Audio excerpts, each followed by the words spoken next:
Retireholics. We're so glad that you could join us today. My name is James Douglas Carlson III. I'm joined by Chadwick Johansson, Mark Palmini. Unfortunately, Silent Justin could not be with us today. He's partying in Lake Havasu. Chad's on the road. Chad, you been on the road for days now? Yeah, days, and yet I'm here. I drove 40 minutes from a camping site that I've been at for the last 3 days to get this Best Western hotel room with bed bugs and plastic cups, and just so I could get internet. And just a little FYI to everyone out there, my internet sucks. Brandon has moved me to cellular data, so if I freeze, Chad has assured me he'll take over the show, and it'll be a seamless transition. We're also joined by everyone's favorite retireholic, Mark Palmini, aka Robe Guy. We got a guest. You know, we could have done better. We searched around. We tried to find some of the big names. And they weren't available, so I reached deep into my Rolodex, and I found this guy, Josh Itzoe. I'm joking. To be totally honest with you, if you threw a lie detector test on me, Josh Itzoe falls in like my top 5 of retirement plan pros, and he's well versed on all the subjects.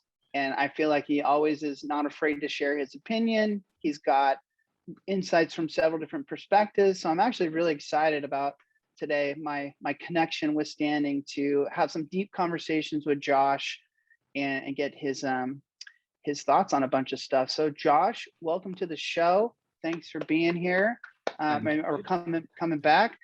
I failed to mention he's also written 2 books. You can get those books on Amazon. You know the drill. Check the chat bar. Check the chat. Did you throw a link to the books? He already did links to them. Solid. She asked for a link. JD, tonight was the first night I noticed in Brandon's intro that it actually pops us out of immersive view and shows our background. I feel like we can see into people's lives when they don't know you're going to see their background, and we get to. That was kind of exciting for me to see where you are. Oh, you got to see where I am tonight? Yeah. Oh, I didn't see that. I didn't notice that. I have spent much of my time in Four Seasons and the Ritz and very nice hotels. I've forgotten what it's like to come to a Best Western. It's dirty. It's scary. Was that a humble brag, by the way? No, that's not. I never humble brag, Josh. Four Seasons. That was a humble brag. Josh, you clearly don't know me nor my character. I never humble brag. Those are straight up brags. I drive expensive cars. I live in fancy houses, and I make lots and lots of money.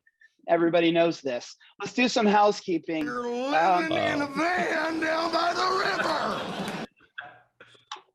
We're going to play Chat Bar Champion. Of course we are. So Josh, you remember how that works? You need to watch that chat bar and make sure you vote someone in semis. Yes, Mark? No? What? Thought you had. What? Never mind. I thought you had something to say. Nope. And we are going to play Acrosin, and that starts now. So if you say any acronym or initialism, you must drink from your nasty drink. I've got a little Kettle One mixed with some Canada Dry, but it's stiff for sure.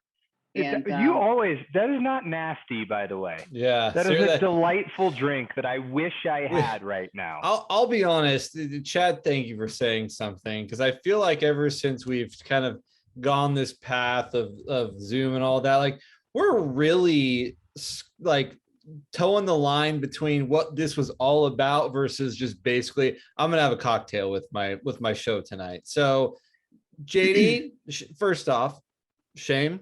Secondly, this is going to change soon. This is absolute bullshit. That's all.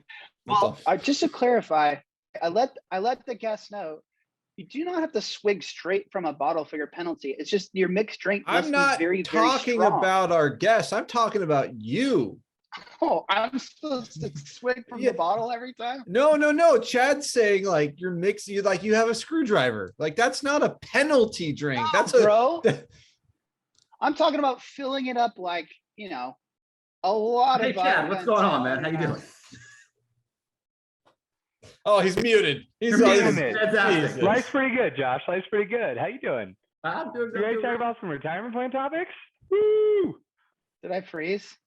Damn. No, No. we can all hear you. We're just choosing to ignore your and There. Mark's banter. They don't. I might- They don't like the awkwardness. I might say What are, this. what are we talking about? Yeah, we're getting there. We're getting there. You don't run the show, Josh. Shut the fuck up. Sit down for a second.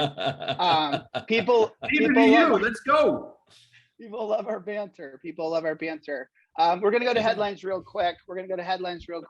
And when you're camping in Pinecrest, the way you go to headlines is you go hop on the internet 30 minutes before the show, and you find out that there's a SeaWorld lawsuit thanks to Nevin Adams.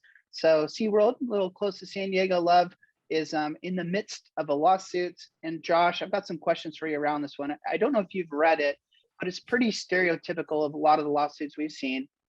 They're upset with the fact that they're using share classes in these funds, and that they're, per their words, per the prospectus of these funds, there are cheaper share classes available to this. By the way, SeaWorld's about just north of 300 million, if I remember correctly. Jeez. And so they feel like the funds are too expensive, and that's the whole lawsuit as far as I see it. So my question to you would be, would it make more sense for plans, say north of 50 million, 75 million as they go bigger? Like, dude, just move to institutional share class of funds just to kind of keep away these types of lawsuits. And then if you need to add on a wrapper or your fee or however that works, just do that. Now, is that crazy talk to have them all move that way? And then let me preface this, and it's straight to Josh, because the counter is, there was a time, if you ask me, that I was like, well, what's the difference between an A share and no wrapper, or an institutional share class and a wrapper and built on fees, assuming they get to an equitable price? Like, what's the fucking difference? But maybe it'd help against some of these lawsuits. What say you, Josh Itzoe, Lord of two books? I don't know why anybody is not using lowest cost share classes and moving towards zero rev. And you know, those larger plans shouldn't be wrapping anything. If you look at the lawsuits that are out there, you know, Schlichter and now Capozzi Adler, like they're pushing the narrative around fixed per participant fees.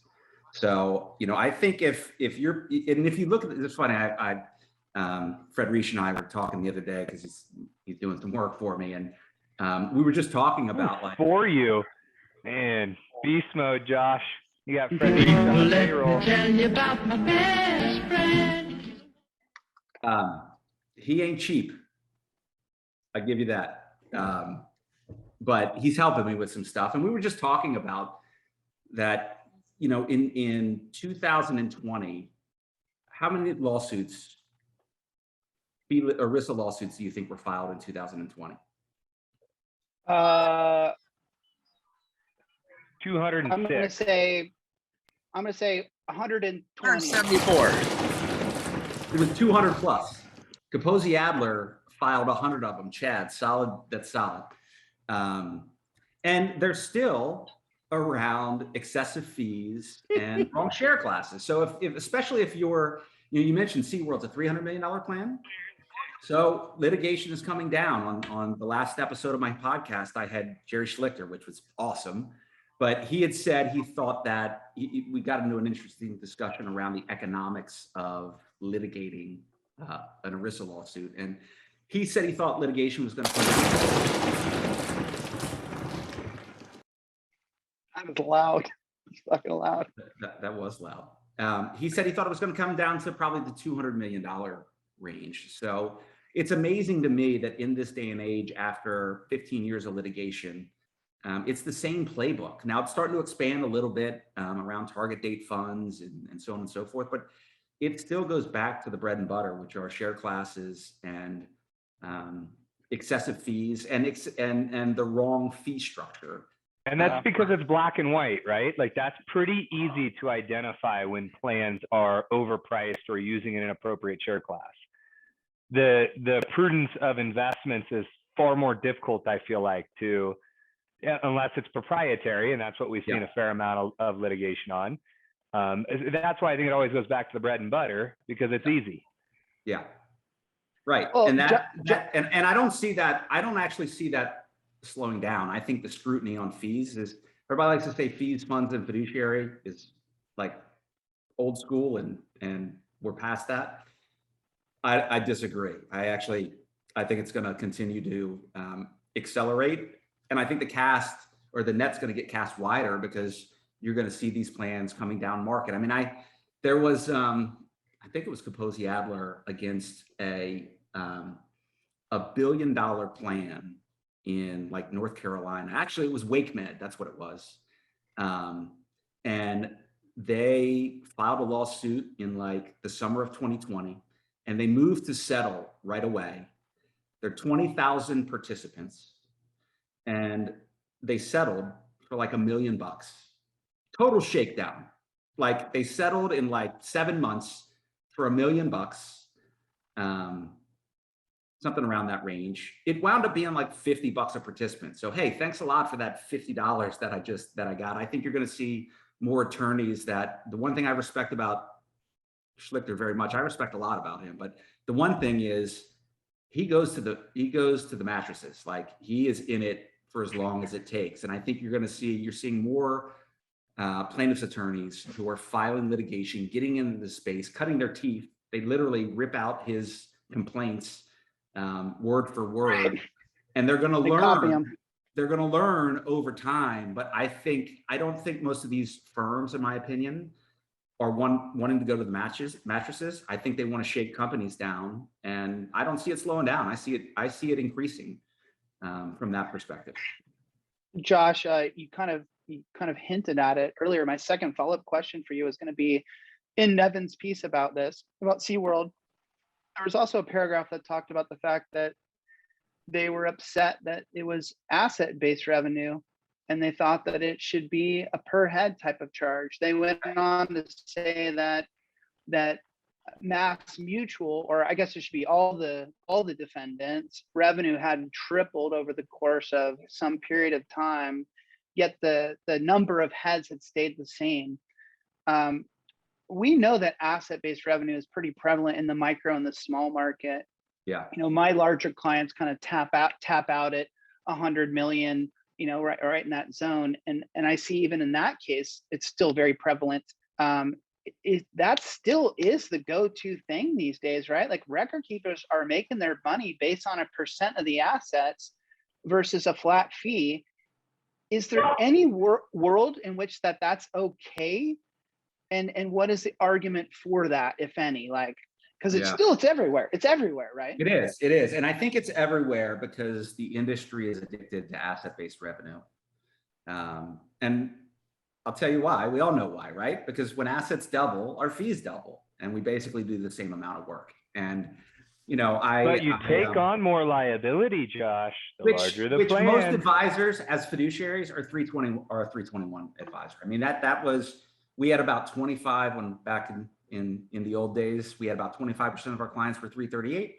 We had 75% that were 321. And the reality is, you're not taking on any liability. I mean, read your advisory contract, right? You ultimately, the discretion where the buck stops is with the plan sponsor. You can argue you're taking on more liability as a 338, but I would just say that investment selection and monitoring is the most commoditized service that any advisor provides. Heck, you could go to Wilshire or Morningstar or Mesereau and get an institutional 338 for 2, 3, 4 basis points. Like, it's commoditized. Have it, an IPS that you actually can track. I don't know. Last time we did the show, like, I'm actually not that big of a drinker, and I was hammered by the end of the show. I went back and watched the recording, and the last 10 minutes, I was a disaster. You got quite red. It was awesome. Mission Is accomplished. Here's where I would say, I'm talking over you. Finish my thought.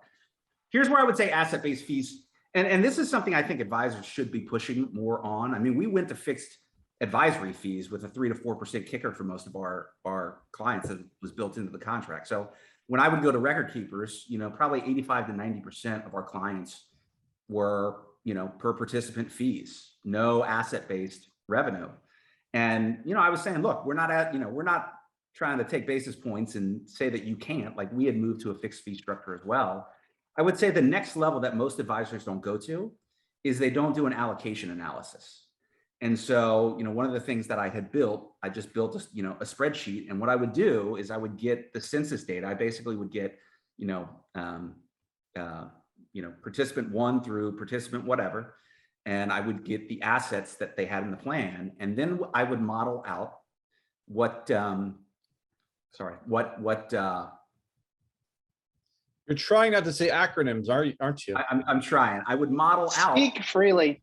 What percentage of participants would benefit from an asset-based allocation versus a per capita allocation. So if you had a plan that was and what I would say is advisors should be negotiating fixed record keeper fees, but then determining whether or not to allocate them as a per capita or per capita pro rata. Yeah, right. And I would look, and so if you had a plan that was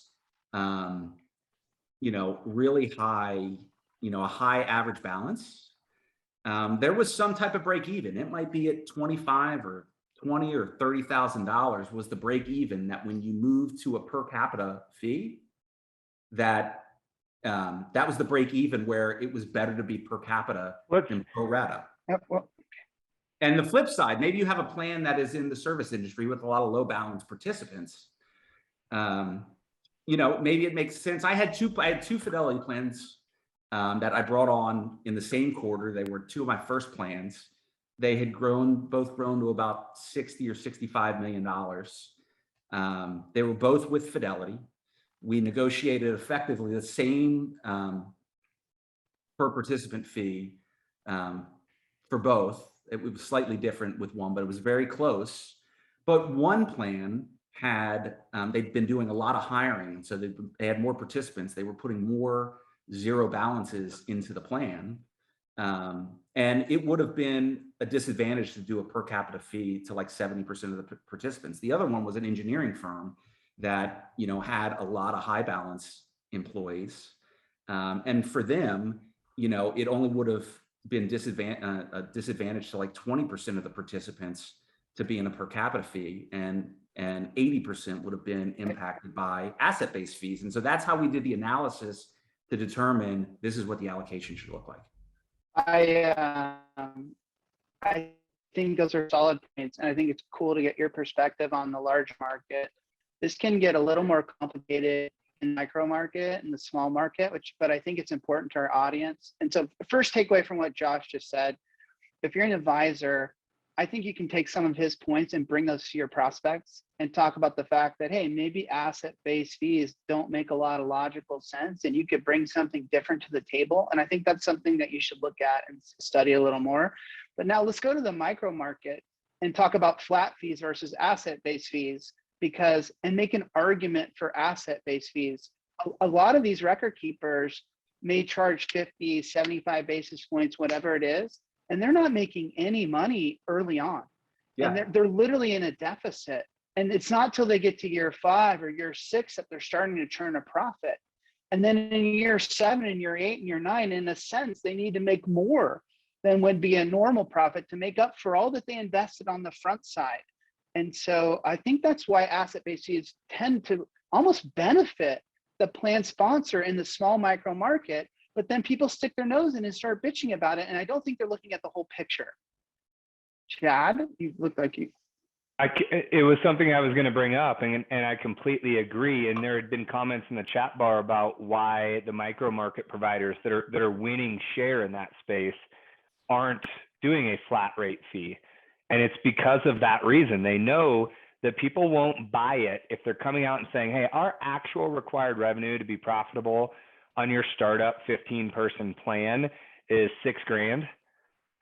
They're not going to set up a plan with that group. They're going to go down the street and they're going to find someone that's going to do it for 50 basis points or 1%, because it doesn't equate to anything at that point.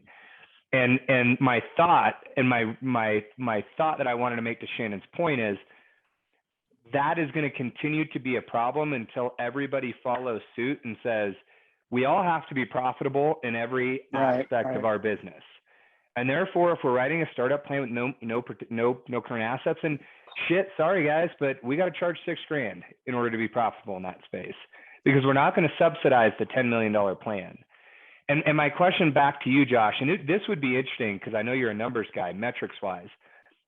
At what point, at what asset level, call it an average participant account balance of 30 grand, so a good plan size. At what asset level does a record keeper become profitable on the work that they're delivering to that plan? I would, if I were to take a shot in the dark, I would say it probably requires 3 million in assets before a record keeper is profitable on a service model, on a bundled service model. Okay. It's not I have some different perspectives. I understand the points that you guys are making. I think part of the failure of us as an industry is why do they give the small plan away, the space away? I think it's because they want basis points. They want to expand their base, and they know they want relationships. They want relationships because there's ancillary, especially in the wellness game these days, right? Advisors are crazy if they don't think that every one of the big record keepers is not out for the but Josh, they were doing this long before the participant data game. So absolutely. But what I would say is shame on us as an industry that we don't position ourselves more as professionals. Would an accountant work on an asset-based fee? Would an attorney work on an asset-based fee? Like, we are a professional service. We should start acting like we're a professional service. I think the problem, and in the small markets, what the record keepers are hoping, and I don't want to knock, I think you see a lot more, and it's changing, but still probably not. Like the specialist retirement community is still a pretty small community relative to all the financial advisors in the industry. And I think that you still have a lot of two-plan Tonys in that micro market. And what these record keepers know is, yeah, we'll lose money for 5 years, but then when the plan gets to $3 million and we're charging 75 basis points, nobody's going to be the wiser. They're not going to come in. And then that's where you get into trouble. These startup plans, especially the ones that grow fast, and then they become $7 or $8 million and it's 75 basis points and nobody's been, everybody's been. You would hope that's an issue.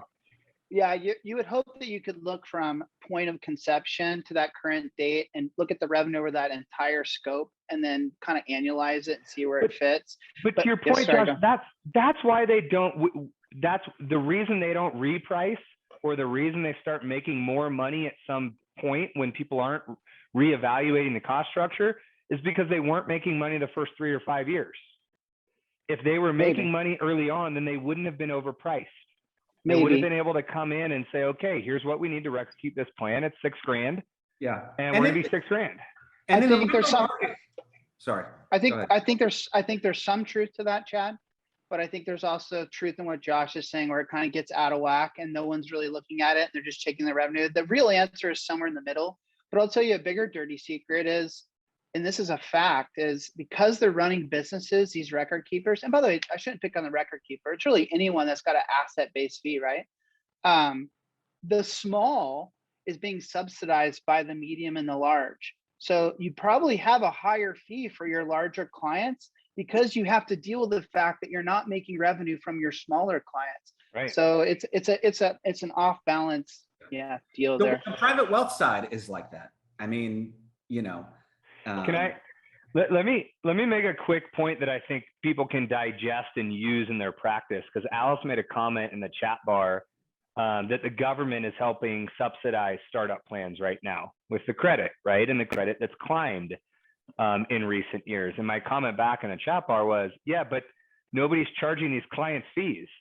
Like even as a third-party administrator, our cost to most of these startups isn't enough to claim the whole credit for them. 50% of their billable not to exceed 5K. Most of the time they don't have a 10K billable in order to write off 5K. on these startup plans. So I think those who are willing to make an impact in the startup market and want to do something right for their client, talk to record keepers that are willing to go flat fee, that are willing to invoice the client, and help your client understand what type of tax credit they can accrue, they can get, and make sure they understand the benefits of that, because people will pay the cost if it's represented to them accurately. But the problem is no record keepers want to bill fees. So they get a third-party administrator cost of $2,200 a year, and they get a very tiny tax credit for a 30-person startup. It's a complicated problem. Let's talk about the tax piece a little bit, another angle to that. You know, in most small market micro plans, right, it's usually the owners of the business have the lion's share of the assets. Is that fair in most cases? Fair. 100%. Yeah, totally. So you should be talking to your clients, and again, do analysis. I back in the day, years ago, I did this for a client, but I basically did an analysis of what their after-tax wealth would be by paying asset-based fees, or paying, not asset-based, paying fees out of the plan where they had, you know, they were top heavy. They had, I don't know, 70, 80% of the assets. And you're compounding fees on your future wealth versus pay it out of the plan, deduct it on your taxes, and then you're not compounding the cost of your future savings. You said pay out of the plan. You said pay out of the plan. You mean pay it as a business expense? Yes. Pay it as a corporate billable. Interesting. Yeah. Very interesting. That could make a lot of sense. You want to do some cool stuff for your clients, for your ones that are small or top heavy like that, do that type of analysis. And now you start to talk, now you're starting to talk, you know, it's not it's a different conversation. At the end of the day, what advisors need to be doing is we need to be advancing, you know, we need to clients want our insights. Like that's the thing that, you know, I hate to say it, but like the record keeping is important, but a lot of it is a commodity.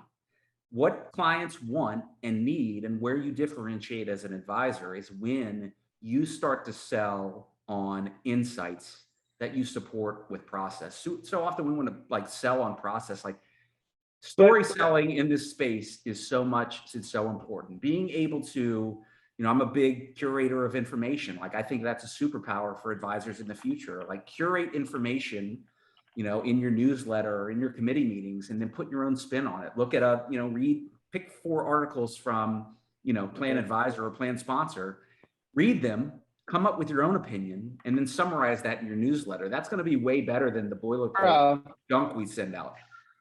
Bro, you nailed it. You nailed it there, Josh.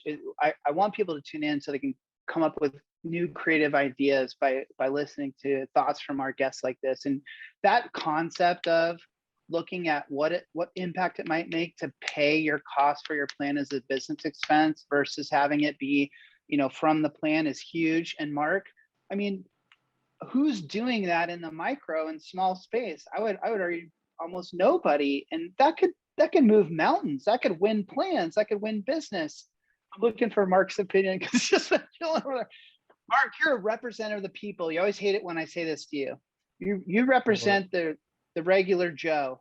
Thanks. Because he was HR for, damn it, so many years. Human resources, baby. Drink it up. Human resources. Don't you think that the rank and file people, you probably hate that I called them that. First off, yeah, come on, dude. Really? Rank and file. Hey, I got 2 words for you on that. Q. Okay, done. Is Mark on vacation this week, or is it just me and Chad? I'm confused. No, all right, let's. That was good, Josh. I really appreciate you sharing some of those thoughts. I mean that. Like, I felt like if I'm an advisor at home, I could have jotted down 3 or 4 pretty good notes. Let's spin the wheel of ice.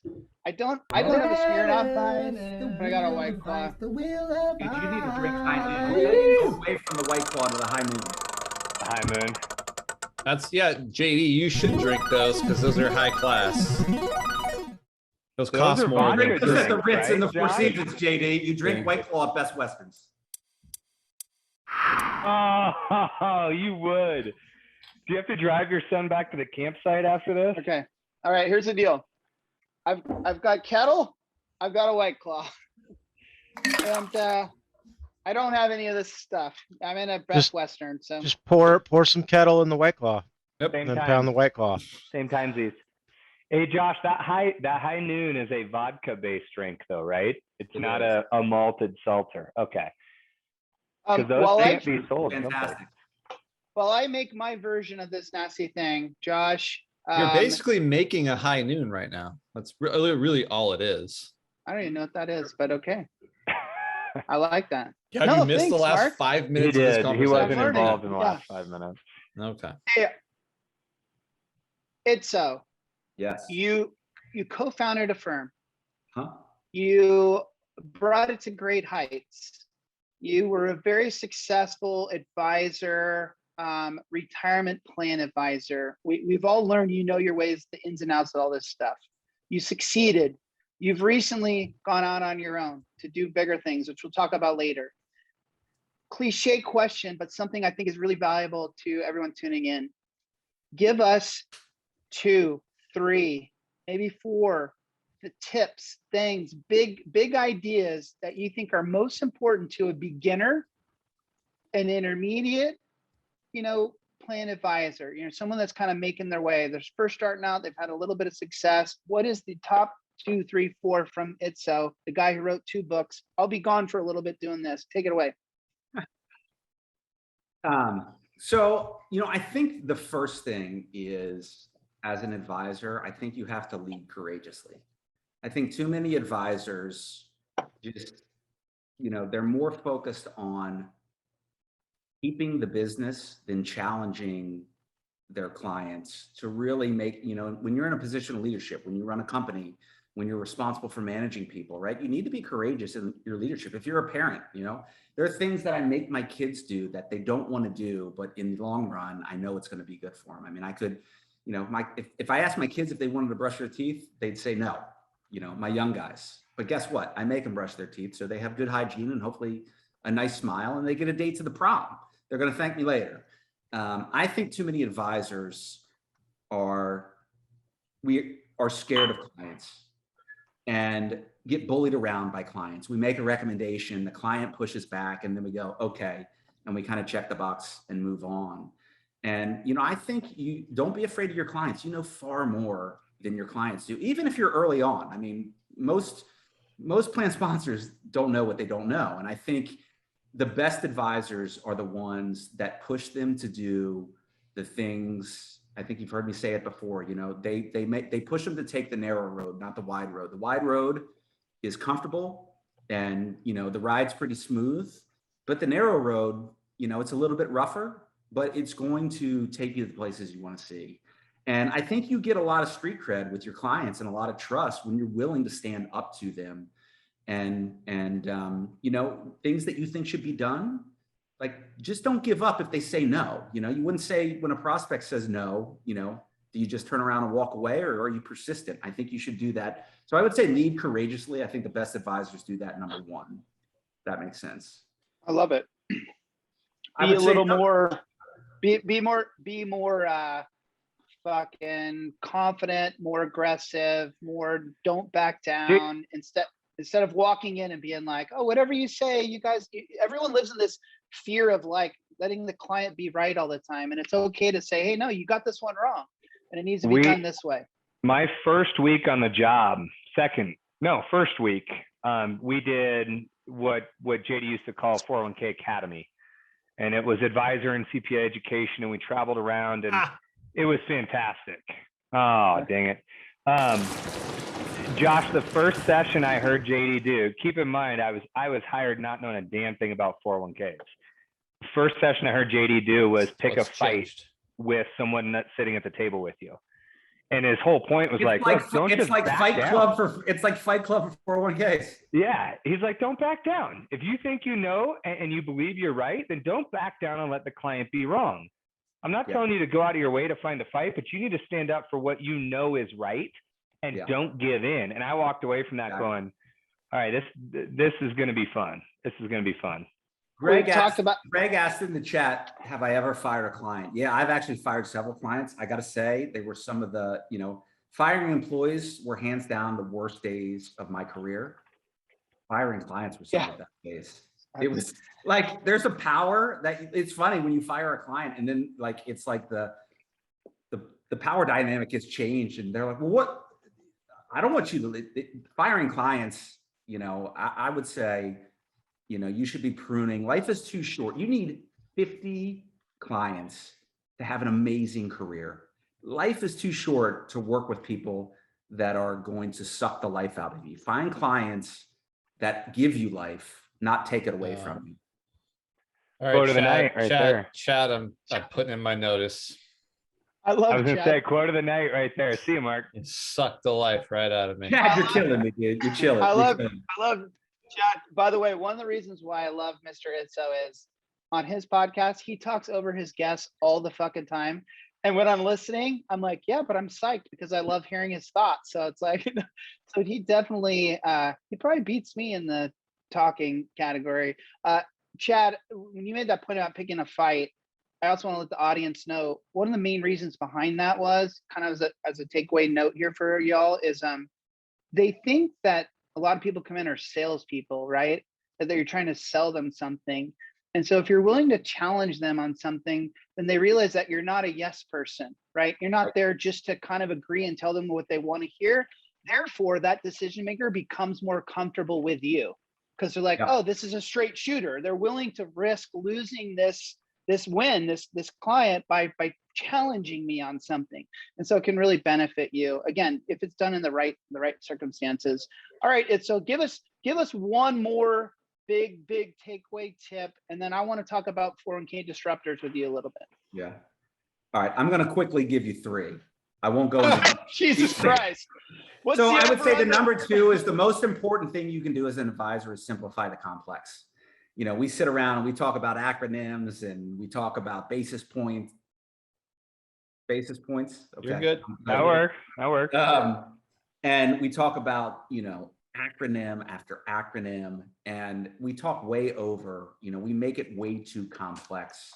And the thing is, like, committee members, trustees, like, they want to get in and they want to get out. So distill the information down, explain complex topics simply. I would say the number three, like, if it is, there's riches in niches. Like, I think that's the next gen is finding out, instead of trying to be a 401k advisor to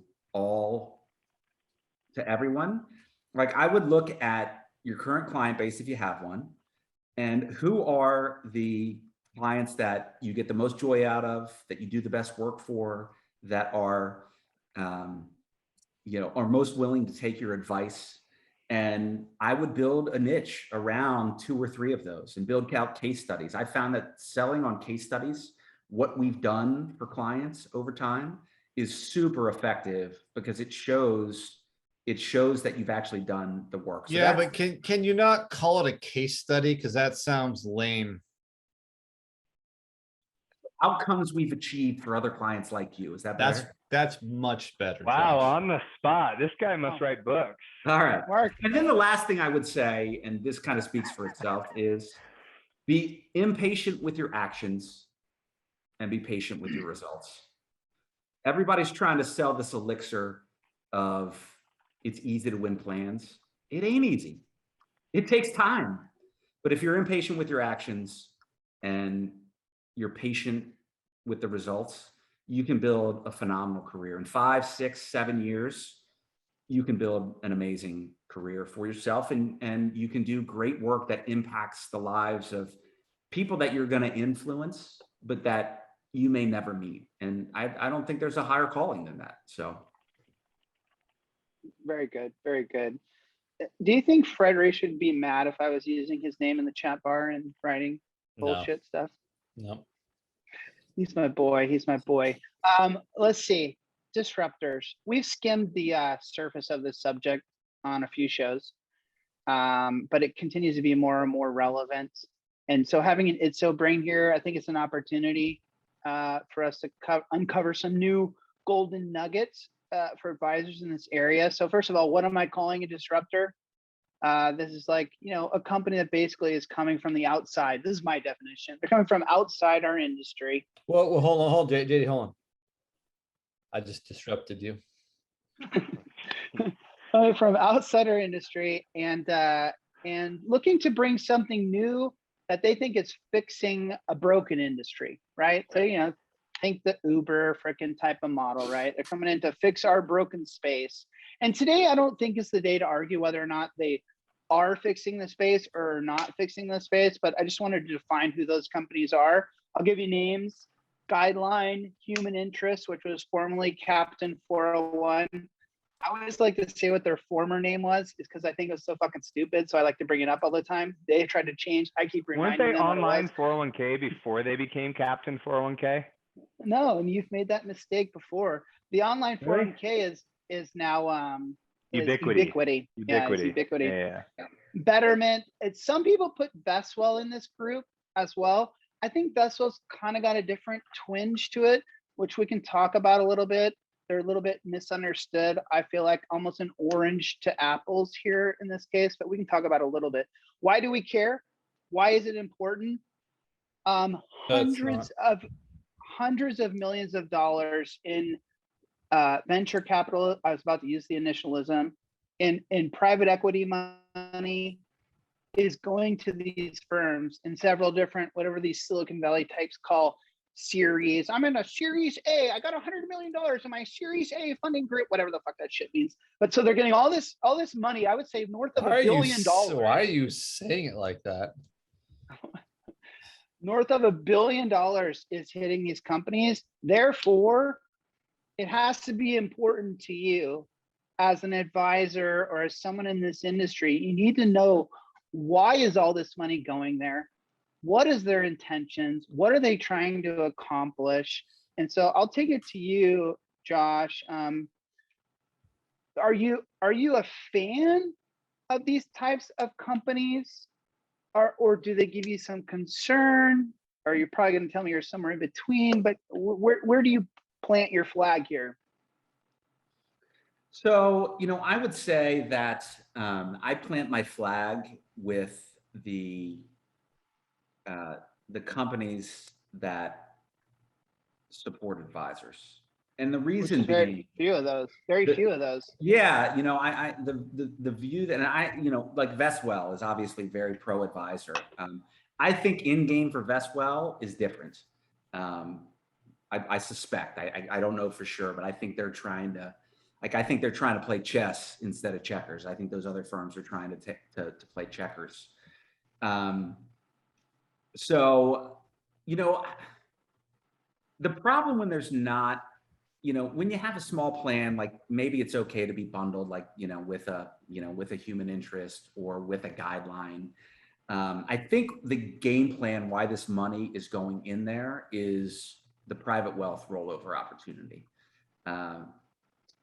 If you look, there was Fred Barstein just wrote about this. I think maybe GRP did this, or Intellisense did the study, and it was like global retirement partners is the correct term on this show, Josh. That's so whack. Whack. Josh, whack is an 80s term. You just aged yourself. Going back. I'm bringing the old school back. I think that like a guideline. So Intellisense had put out a study where they estimated, and whether these numbers are right on or not, I doubt they're right on, but like the estimates, retirement is worth like $15 a participant per month. Chat bar counts, JD. Yeah, he did it earlier as well. Okay. Drink again. Health benefits is like $16 a month. Private wealth management is $250 a month.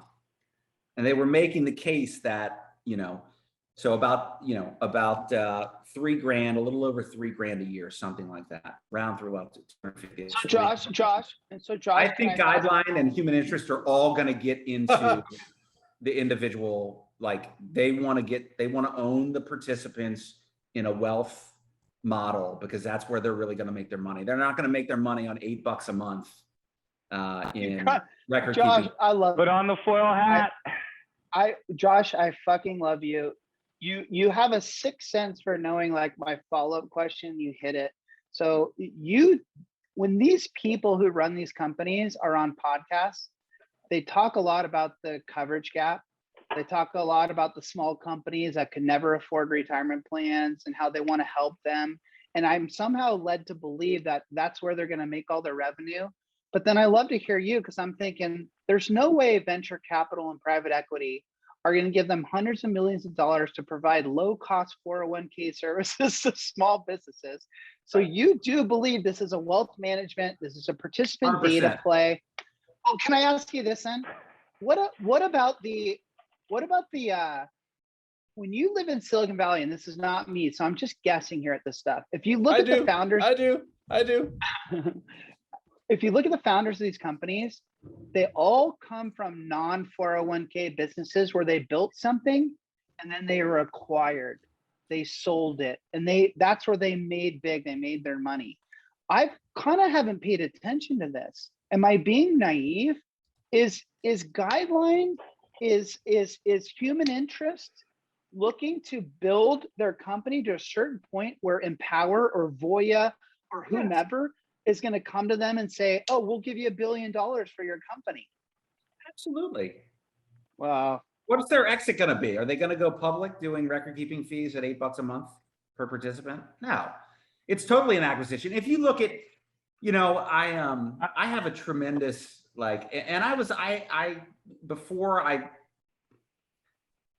I don't know the inside story, but I feel like I have a better sense of what Vestwell is really trying to do. Early on, I was kind of struggling to see it, but I have a ton of respect for Aaron. Like, the dude has built a juggernaut. He's brought in a ton of money, and smartly, he has got venture money from a lot of the financial services companies, the record keepers, right? What better to have investors in your business who ultimately are going to compete against one another? Yeah, right. To buy your business. Like, it's genius. Sure. It's Sure. genius. And I really think Vestwell is different, because I think ultimately what they want to do is they don't want to be, I think human interest and Guideline, like, they want to be like Dell or HP. Yes. I think Vestwell wants to be Intel, right? They want to be, I think what they really want in game is they want to be kind of the record keeping chassis, like a modern record keeping system that they then, I could be wrong, but No, you're 100% right. You're 100% right. And they license it where, all these antiquated systems now use their 100%. platform. So Josh, I get, that's my sense. But all these firms, Josh, they're looking for exits. Bottom line. Josh, just so you know, Aaron's always been very clear about that. When he first told Chad and I about that, sitting on a little circular table, Chad, like 5 years ago, 4 years ago? 6 years ago. 6 years ago. Yeah. Chad and I kind of looked at each other like, what is he talking about? Like, we didn't even understand his business model because it was so foreign to our industry. Yeah. But that's why I said that he is an orange among apples, Vestwell is. I definitely believe that that's a different model. So let's focus more on the apples that I kind of discussed right now. Let's focus on the Guidelines. Let's focus on the Captain 401. They changed their name to something, right? I forget. Let's call him Captain 401 for now. I thought you said they turned into human interest. They did. I was kidding. That was a bad joke. Didn't land. They are human interest. I'm with you. And I'm so fucking naive. I never realized that. They simply want to gather as much business as they can, get to a certain point, and then sell off to someone. And they run back to Silicon Valley and say, look, we did it. We did it. We made a bunch of money again. So I would say and Chad, I'll let you speak. But if you're everything around me, Queen, get the money. Dollar bill, yo. Chad, let me finish my thought. Because this show's about advisors. Wait. If you're an advisor out there, I might have said, hey, it might be cool for you to partner with some of these companies because they're different and they're new and maybe they're sexy and exciting to your prospects because you can talk about being a disruptor. now I'm thinking that might be the worst move you could make, because if their whole goal is just to get acquired, then you're selling your clients on something that's not even real. Sorry, go ahead, Jen. Well, I'm not going to argue your point there. I do think that some of the acquisitions that have happened have improved the product that's being offered here recently. I think the mass acquisition coming over, that was an improvement for the people that were sitting on the old Aviator chassis coming across. So I don't think that's a bad thing. But going back to the original point, that's not, Mark, actually. It's not. But it was a good try. It was a good try. Go ahead and find what that what. No, it's not just. Aviators- It's not just. No. It was the Massachusetts Mutual. No, that was a shortening of the name. That was not. Isn't was that not an abbreviation? part of the Isn't that just game? like GRP? Drink up, dude. No, Oh, now no, you it have didn't. to. That was perfect. The point that I would make, JD, is that yes, when you think about this business logically, if we know and we all believe that the next step is this convergence of wealth into the 401k space, why would you think these disruptors that are willing to do it, as Josh saying, for $8 per participant per year, are going to make an impact in the 401k other than being acquired by the folks who want to monetize the participant, who want to create revenue from those relationships, those access points? That is the only viable outcome for what they're launching and what they're doing. They're never going to be a record-keeping company that makes money for the next 20 years. It won't exist. So it has to be an acquisition play. Yeah.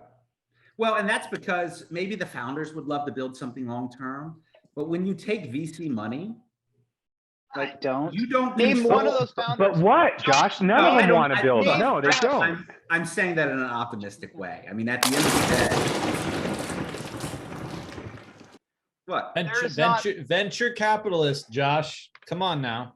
I want to be clear. There is not one of those founders that is in this to build a great 401k. Oh, shit. I feel like an asshole. They say it on podcasts. They do. But they are clearly these Silicon Valley people. That's why the only posts they make are like, look at the $100 million we got in Series 3 funding. It's like their whole life is about not building businesses. It's not about like employing people and building businesses and doing a better good. Their whole life is about what is their business valued at and what are they going to be acquired It's for. ROI And I'm sorry if I investors. sound like Look at Betterment. I think that shit's stupid. Look at Betterment. You know, Betterment for and you know, they've gotten you think about all the robos, right, that were out there. What do you have left? Like Betterment and Wealthfront, maybe? Like everybody else has gotten acquired. But Betterment, you know, as of a couple of years ago, their average cost of acquisition was something like $1,000. So to get a new client, they had to spend $1,000. Interesting. The average annualized fee for their customers, $80 or $90. Right. It was like a 10 or 11 payback period. And that's the thing where, you know, when you have VC money, it's unlike the rest of us, right? Profit is oxygen. Profit is oxygen. And when your oxygen is supplied by a separate source, you can afford to spend other people's money. You can afford to run unprofitable for as long as you want to kind of get scale. So I don't think any of these, the other thing for founders, right? Oh, they want to sell and then they want that on their resume. Like, hey, I sold a second book or business. This is what it's for, to go back and get more money for the next startup. That's kind of my point, is they are serial kind of like Silicon Valley types of business owners, which is different from, and I'm boring. I'm a took over a company from my father kind of guy, right? I'm like, how do I grow this organically? Like, I don't want your fucking 50 million, your 100 million, your 300 million. Like, that's just not where my headspace is at. And so when they, and I went on a rant last week, but when they, and so I'll calm down, but when they come into our industry and they try to do it, and we try to put them up like, oh, look at these, they're disruptors. They're bringing new stuff to this. I put on the tinfoil hat and I say to you out there listening, don't be fooled by their bullshit. They're here to fucking make money, and that's all they're here to do. But you as the industry, the actual 401k pros who have been doing this for the last fucking few decades, you actually care about making a better difference in what's going on and improving the product, improving the service, making the outcomes better. And I don't care if you're an advisor or a record keeper, the conglomerate of a record keeper, or a third-party administrator, we're all doing good. So I say, fuck these guys and fuck their bullshit from Silicon Valley, because it's a bunch of shit. That's what I say. Let's pretty vote sleazy. for Chapter Champion. Let's vote for Bridging the coverage gap, one terrible plan at a time. That should be the new Nice. slogan. You guys are just such negative energy, man. I actually think the VC money, darn it, the VC money coming in and the tech, the upgrade in tech, I actually think it's great. I think it's creating, you know, the bar is having to rise. But don't just think about human interest or, you know, or these firms. Like, we're all crazy in the advisory space if we don't think that Empower, that Fidelity, that, you know, I sat in a committee meeting with Vanguard with my largest client who had been with Fidelity for we'd worked with them for maybe 5 or 6 years, but they'd been a Fidelity client for 20 years. And they brought one of their big wig execs who came in, and literally he sat in there and he said, you know, we're going to do to the advisory industry what we did to the mutual fund industry. We're going to get advice down to 15 basis points. It's like, oh my gosh. But I do think I think every one of these record keepers, they're playing the long game. They may be friendly with us and whatnot, but they're frenemies. And there is no doubt. And I actually think a lot of private wealth RIAs who have, you know, just grown up on kind of. Wait. Registered investment advisor. Yeah. Oh. But who've grown up on rollovers. I think those are going to dry up in the future. I think a lot of private wealth RIAs are going to get blindsided. The gift that keeps on giving. This is how it happened last show too. He said he watched the last 10 minutes of our last episode with him. I got it under control. Yeah, you do. No, you don't. Drink. Hey, Mark, for the record, I thought I don't know why in my drunk brain, I thought he said, I'm going to drink for this. IPA, not RA. Check okay. on the R.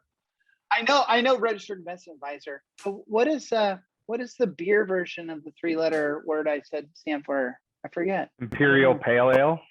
Wow. I never would've got that. India Pale Ale, no? Indian, I think, isn't it? Ooh. Yeah. India, yeah. All right, Wow. let's vote for Chapter It's not shocking that the only Chad ones didn't out know there.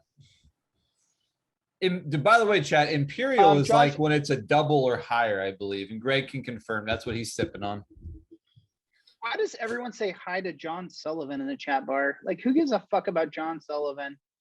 Okay, He's a pretty cool Josh, dude, JD. You just got to give him a chance. That's fantastic. Josh, yeah. Brandon, can we, for the close of the show, can we play your recent fantastic video you played with all the movies? Okay, Josh, vote for Chapter Champion. What do you say, bro? Who's your vote? Don't take as long as you normally. I gotta go with take to Greg. explain something. I think he's been GG. Okay. Oh shit. Okay. Yeah. That counts. You're welcome. Greg is always a beast. All right, Chad. Vote for Chad Bar. Tonight was a tough one. There was some good shit thrown out there. I'm gonna go with Brad. Brad's early additions to the content was solid. Brad, you were quiet late, but good solid early showing. Your front nine was fantastic. Back nine was terrible. Wow. Solid. Jeez. Nice golf reference. Mark, Wow. Chapter Champion vote. I was really enjoying Three Pieces stuff tonight, I must say, but I'm going to give a slight advantage and my vote goes to Heidi. God damn it, Mark. Heidi's my vote as well because I asked Josh a question. He stuttered, he stammered, he tried to milk for time with and oh, and she called him out on it. Oh, You know yeah. how much I love. Did You know how she? much I love. Yeah, you know how much I love anger and vitriol, which is why if everyone is out there knows, if I rip on John Sullivan, it's only because he's one of my best buddies and I love little direct messages with him. Aww. He's just such a good guy. I love John Sullivan. All right, vote for the winner, people. I hate when I can't vote. Yeah, not cool, man. Come in on my. There's only I can 4 vote. people here, so I mean. Where did Hailey blow me up? I'm going back here. Where'd she blow me up? Good luck going back. There's 370 chats so far. She said something like and you were. I laughed at the timing of her joke of when Josh said That's fantastic, Pee-wee. playing chess, not checkers, and she said I like Uno. That's And I thought fantastic. that was funny. That's fantastic. Brandon, The winner is Greg. He's a goat. He's done it before. He's in those top. I guess there can't be a bunch of goats, right? Like there's only one goat. Well, but, that's 3. That's 3, JD. That is. Great. Wait, That is hold all on. time. No, time out. We What? had assigned What? the winner, so that ends the game, right? So I'll give you a pass on those. Oh, okay. No, Is that- Nah, get No? him hammered. All right. no, that's after the song plays out. Okay. All right, Josh, thank you so much for being our guest today. We're gonna go to the after show. You can stick around if you want. You don't have I to. want some new yes. blood on Josh's new venture. You teased it earlier, JD, but we didn't get there. I know that's what we're gonna do next. My phone's not working properly. You guys can't see me. Nope. Nope, you go. What are you doing? Shit. There we go. There we go. Am I back? Okay. You're back. Fuck, my phone is losing it. Josh, sorry. Thank you, bro. Thanks for coming back. Thanks for sharing your ideas. Yeah. Thanks for spending time with us. Thanks for dealing with all our stupid little drinking stuff. We really appreciate it. In the after show, I'm with Chad. I'd like to hear about what you got going on with fee metrics, some of the stuff you're doing with 401 Jake. So if everyone else can stick around, we'll do that in the after show. And for you out there, I'm sorry, did I ignore you? Thank you for tuning in and hanging out with us and watching us, whether it's on YouTube or Vimeo or LinkedIn or wherever. We appreciate it. We're going to play out a little closer, which I'm hoping is John Sullivan's little fantastic shit. And then we'll go to the after show. Hey, by the See what way, happens. shame on us. Shame on all. And yeah, Josh, you're included here, 4 of us, for not acknowledging Justin at all. Like not even having him say a word. Shame on us. That's all. No, I'm that out. was I'm done. perfect.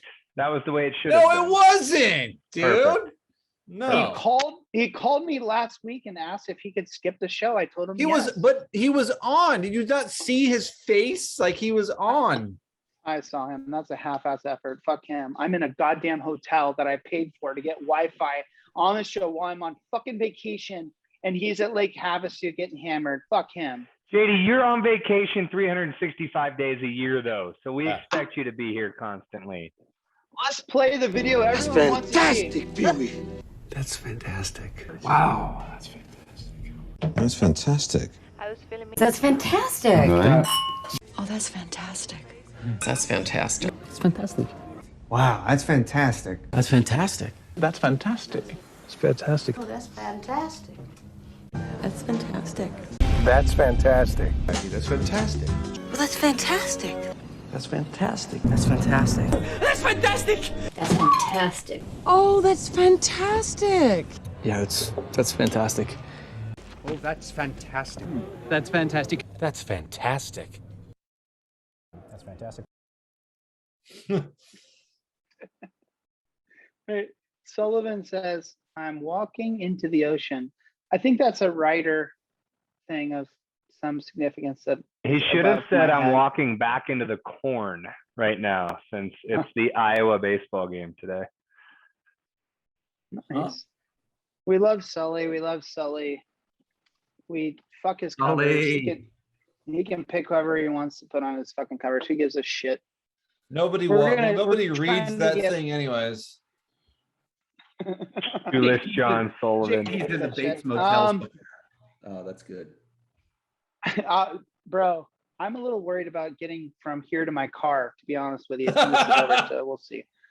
I'm going to go pee like usual. That's what happens when you're 50 years old and you get to the end of a 60-minute show. And Mark's gone. And Josh and I'll hang out. Yeah, play a song while I pee, and then we'll ask Josh formally about all this stuff. I ain't got the blues no more, I said. All right, Josh. Step some.